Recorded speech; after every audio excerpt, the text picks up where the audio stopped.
Hey, what is up? Thank you for joining me. I haven't posted in a while for this channel. Um, I was sick. It wasn't COVID. Well, I don't know, but I took three tests, all negative for COVID. But yeah, I'm back. I'm gonna post a quick video about John Jones and the talk that's been prevalent lately that he's scared of Francis Ngannou, his social media outbursts that have been prevalent lately. Quite interesting, quite emotional stuff. But I do want to weigh in on this because a majority of people I'm speaking with and comments I'm reading, videos I'm watching, a lot of people are sort of kind of under the impression that he is ducking Francis Ngannou, and I disagree. I disagree 100%. I'll go into why. Sorry about all the clicking, but I'm just pulling up his tweets here so I can kind of share them. But the reason why I say he's not scared of Francis Ngannou, I mean, sure, Francis did have a dominant uh, championship fight against Stipe. He he defeated Stipe Miocic in a way that was quite scary to look at, quite dominant. Like if you saw the fight in its entirety, you would have seen that, at no point really did Stipe have Francis, had any sort of advantage over Francis. I mean, there was a couple of punches he landed, but there was that one in the second round right before he got knocked out. I think the way in which he moved forward and got knocked out when he moved forward and got hit by that left hand by Francis was him kind of thinking he hurt Francis, but um, I don't know. Francis Ngannou. Anyway, this isn't a video about that fight. This is a video about just weighing in on what people are saying. He's not scared. Okay, I mean, I believe he thinks he understands this as a challenge and possibly one of his biggest challenges, right? I mean, keep in mind, this guy's technically undefeated. His only blemish really is um, a disqualification, really pointless disqualification to Matt Hamill. And most people agree that that's sort of, an excusable blemish. He's technically undefeated. So he's 26-1. Yeah, he defeated, Thiago Santos. I mean, Dominic Reyes. Uh, I'm on the side that Dominic could have been the winner of that fight, but he beat Anthony Smith. He had the war with Alexander Gustafsson.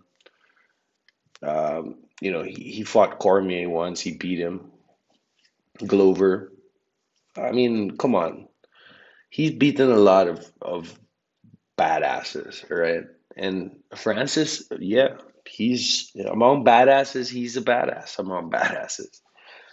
There's no denying that. Um, but he's certainly not scared. I mean, you probably, I mean, people are probably saying this off of, they're projecting like, how would I feel in this situation? Obviously, I would be scared to fight such a monstrous looking human being, right? Which is Francis Ngannou. But in reality, a fighter as experienced as John Jones is not afraid. But this is not the first time as well. I mean, the reason why people are saying that is because, immediately after the fight, he posted a tweet saying, "Show me the money and let's do this." I mean, look, I think John Jones and any fighter at his level understands, the way this game works, the fight game. And if, say, Francis Ngannou and and John Jones fight next, right, in a packed arena, which they're starting to do now in the UFC, um, that could be one of the biggest fights in UFC history, possibly the biggest, and possibly one of the biggest fights in history, regardless of which part we're talking about. That being said, John Jones understands that. I'm sure Francis understands that as well. And is it wrong for a fighter to assert? I mean, he chose this opportunity to assert for that, you know, bigger pay. I think, look, I feel like both sides are wrong here because it started with Dana White in the post-fight press conference saying, implying whatever. I don't remember exactly what he said, but he said, if I was John Jones right now, I would be moving to 185 to middleweight or some shit, which is very insulting, right, to John Jones. If I was John Jones, I would be very upset with that. I don't know if I would say the things John Jones has been saying on his Twitter, but I mean, look, man, um, you can't really I can't explain why he would do that. I mean, I guess that's just his style. He wants to kind of pressure John Jones, say, "What are you, chicken?" Essentially, you're asking for more money. That sounds like you don't want to fight him, and say that publicly in a press conference. So that's very insulting. I feel like all this discussion should have happened in closed doors, you know. And John Jones, responding and creating on Twitter, creating this whole uh, shitstorm of tweets. This huge drama, right? So now it's like, I don't know. This is just the worst way they could have done this. I feel like someone should have called someone here on their cell phone and just negotiated this to happen, because everyone wants to see this fight, and it's things like this. It's like bad negotiation and ego and people, John Jones and Dana White's history, like they have this love-hate relationship. So, and a lot of it is ego, really, between both of them. So, I mean, I'm not taking sides here, but it's not fair. It's not fair for people to say. I feel like when people say so easily that John Jones is scared of Francis Ngannou, they're kind of playing into the side of Dana White easily here. And you got to think, man, when many people consider John Jones to be the GOAT, um, and certainly the current, like, because he's still active, he just moved up a weight class and he's going to try what he could do in the heavyweight division, right? So he has an opportunity to achieve more, um, or lose a few and blemish his record further. But I mean, that's it. You got to take risks in life, right?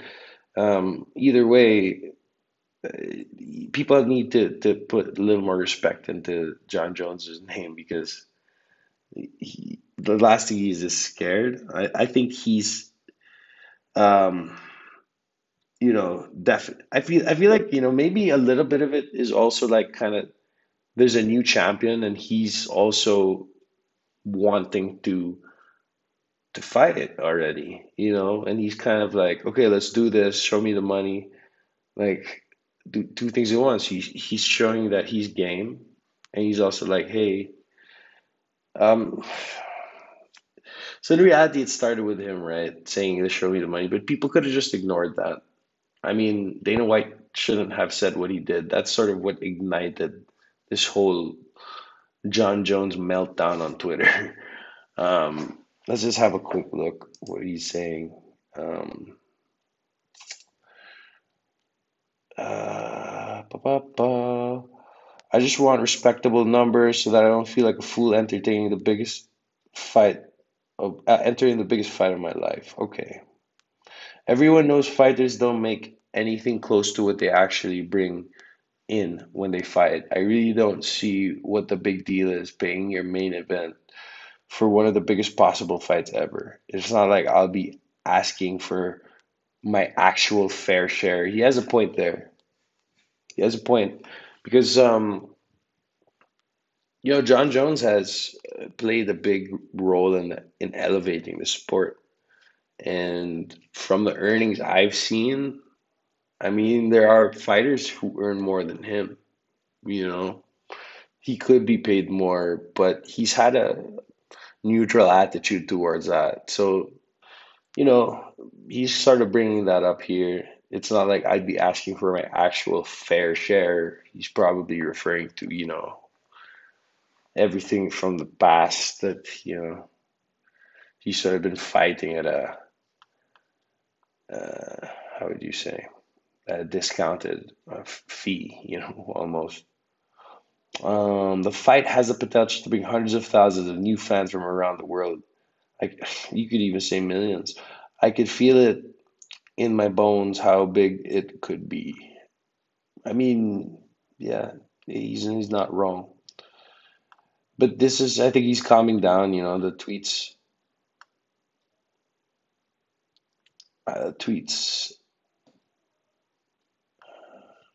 seem to be calming down. This Nike tweets. Okay, well, look, I'll go through this. I should have gone through it more and maybe saved some, but I do encourage you if you're a Twitter user. I mean, you could view Twitter. I think even if you're not, but go have a look at if you're a John Jones fan. I mean, there's some tweets there that are quite disturbing and quite dramatic. But I understand the guy. I feel like I understand where he's coming from, but I don't agree with how he's handling this. I don't think I would handle it the same way. Although I really feel shitty if Dana White if I was a fighter at his level, he's the boss of the organization I fight for, and he implies that I'm scared to fight someone, and that would be really like, wow, dude, like fuck you. So I kind of understand, but yeah, I hope people who see this video like kind of think twice, about saying he's scared. I mean, at this level, people who are scared, there's fear involved. That usually happens in the fight itself, but I mean, if you're gonna start fearing people like Francis Ngannou, man, I mean, that's a really good sign to quit the sport. If you're starting to fear people, if there's a champion holding a belt and you don't want to fight him because you're scared, yeah, you don't understand like what that means for a fighter. Like if I had the opportunity to fight Francis Ngannou, I would take it, even though he would murder me. But that's the kind of mindset. Like, no, I'm not scared. I know he'd murder me personally. Probably John Jones doesn't think Francis Ngannou would just chew him up like I think.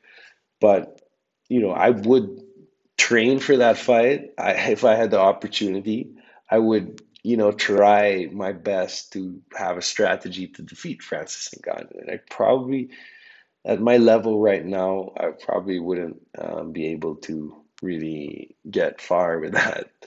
But I mean, I guess that's what I'm trying to say from a perspective of someone who is training, who is looking for, an amateur fight. It's you can't be fearing people. If you fear people, you gotta quit. Like it's done. That's just and it's a huge insult for someone to say that. I mean, even if you weren't a fighter, just as a man, when someone calls you chicken or you're a scaredy cat or whatever, I mean, there's something about that just the nerves just fire off, and you're like, it's very hard to not react negatively to someone saying that to you. So yeah, that's just my thoughts about it. This is a bit long video. I didn't intend for it to be this long, but Yeah, I'll be posting more about recent fight news. I didn't cover too much the big fight last week because I was sick. But yeah, I'll be going up to date with what's been going on right now. So yeah, stay tuned and hit that subscribe button, hit the like button. Please comment if you have anything to say. Bye bye.